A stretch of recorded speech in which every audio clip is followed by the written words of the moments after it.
संपर्काची जागा संपर्काची जागा इथे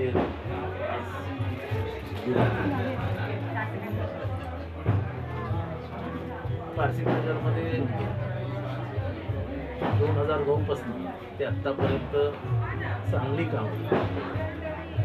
आज जेव्हा मी येताना 90 फीट रोडच्या पॅरापीट वॉल्सवर लोक बसलेली बघितली आणि तिच्यामध्ये आनंदाने खेळत असलेली पोरं म्हणजे खरोखर मनाला आनंद होतो. आपल्याकडनं खालीचा वाटा नाही म्हणजे 90 फीट रोड निर्माण झाला तेव्हा आपण आमदार. आज संपूर्ण पारसीनगर कॉन्क्रीट भरलेला आहे, पूर्ण रस्ते कॉन्क्रीट. मला मागे एकदा पारसीनगरच्या एका नागरिकाने झाडावर बसलेले 10 फुटांचा फोटो पाठवला.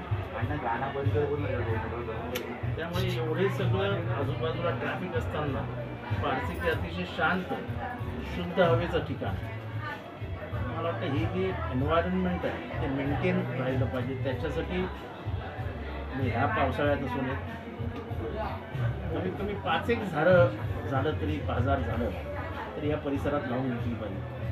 त्याच्यामुळे ऑक्सिजन, स्वच्छता, हवामानातली स्वच्छता आणि मेन म्हणजे पक्ष्यांसाठी येण्या जाण्याची जागा. त्यामुळे सकाळी उठल्यानंतर पक्ष्यांचा आवाज जो येतो तो मन प्रसन्न करणार असतो. आणि या कॉन्क्रीटच्या जंगलामध्ये एवढी शांती आहे. पारसी नशीबवान एरिया आहे.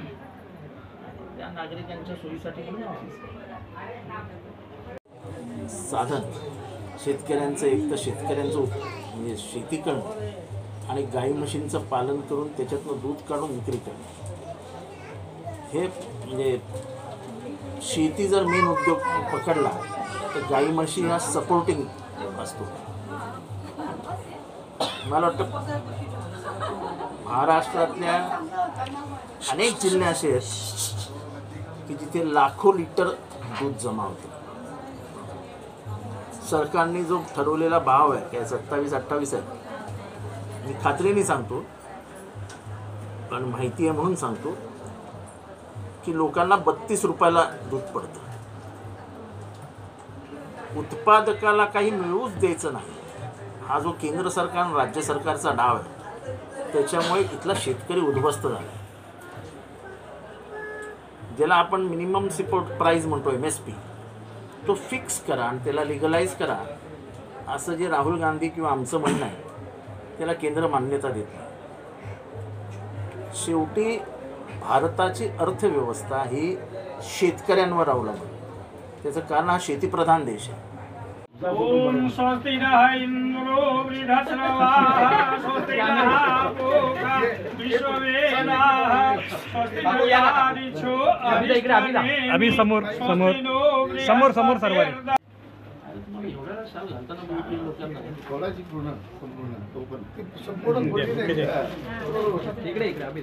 समोर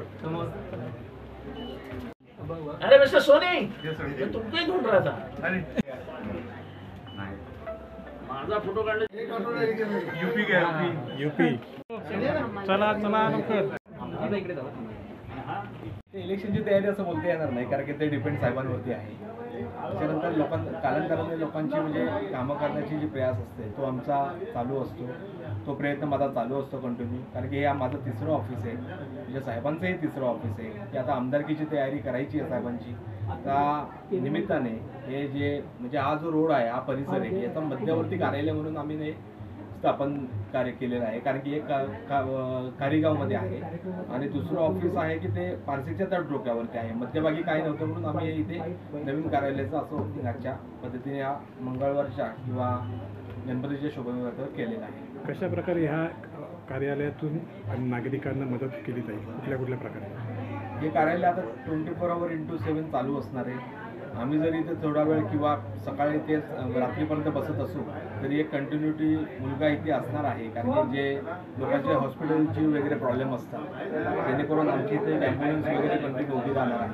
त्याच्यानंतर जे रात्रीनंतर जे प्रॉब्लेम्स येतात की म्हणजे साधारणतः काही याच्यामध्ये पावसाचे काही प्रॉब्लेम असतील, पाऊस आल्यानंतर जे किंवा काही होऊ नये अशा गोष्टी काही घडत असतील तर त्या निमित्ताने हे ऑफिस कंटिन्यू 24 तास चालू असल्या कारणामुळे, कारण की लगेच आम्हाला याचा मेसेज येऊ शकतो. आज दुपारी इथे कळवामध्येच अजित पवारच्या गटांनी नजीब मुल्लांनी तिथे पत्रकार परिषद घेऊन त्यांनी विधानसभेच्या रणशिंगण फुकला आणि संध्याकाळी आज तुमच्या ऑफिसचे ओपनिंग होऊन काय योगायोग तसं वाटतं?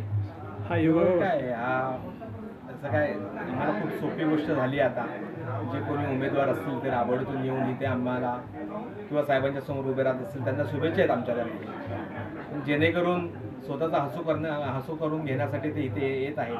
त्याच्याबद्दल त्यांना शुभेच्छाच आहेत. आणि जर साहेबांनी बोलले तर आम्ही लढू. काय तू काय लांब पडतोस? इकडे समोर राहते बरोबर समोर.